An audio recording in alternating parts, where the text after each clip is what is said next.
আলাইকুম, this is অলিজা Monowar. আবার আমরা এসে পড়লাম। তো এটা হচ্ছে রান্নার আমাদের অলমোস্ট শেষ পর্যায়ে। দেখতে পাচ্ছেন আমাদের 3 মুরব্বি 3টা ডিশ বানাচ্ছে, একজন চা বানাচ্ছে। এটা ইতিমধ্যে ফাইন বানাচ্ছিল। আমি আমার শাশুড়িকে হেল্প করতেছি রান্না করার জন্য। আর আম্মু আলু সিদ্ধ দিচ্ছে, আলু ভর্তাও হয়ে যাবে। আর এটা হচ্ছে আমাদের গাছের ফ্রেশ শসা। আমি একটা নেন মা, এটা ট্রাই করেন। গাছের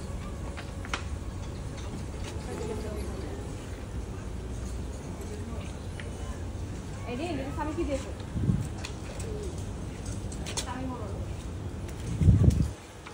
কি আছে তোমাদের খাবার টাবার আছে, খেয়ে নাও।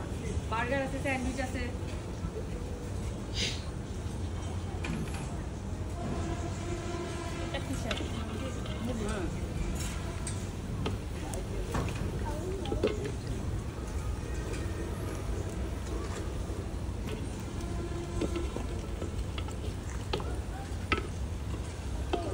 এখন যে মুরগি রান্নাটা হবে সেটাও কিন্তু আমাদের এই ফার্মে। আমরা কিন্তু এই ফার্ম থেকে ডিম, মুরগি সবই আমরা প্রডিউস করে থাকি। পিছনে দেখতেছেন যে গরুগুলো, এখান থেকেই কিন্তু আমরা এই দুধটা এখন নিয়েছি। তো এই ফ্রেশ দুধ দিয়ে চা বানানো হচ্ছে। সবই হচ্ছে আমাদের আজকে এই দেশ এগ্রো আর একটা এগ্রোর দুইটা এগ্রো মিলিয়ে যে আমাদের যা যা আছে, হাঁস, মুরগি, ডিম, এভরিথিং এখান থেকে সংগ্রহ করা।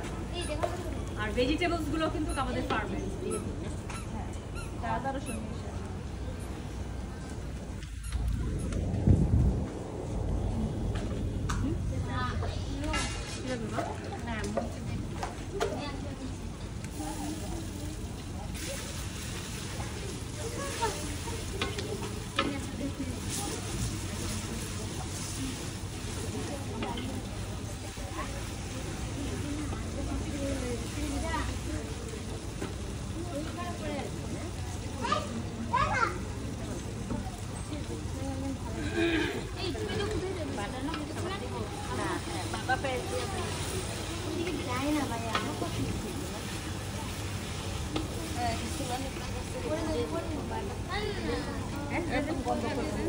বন্ধ করে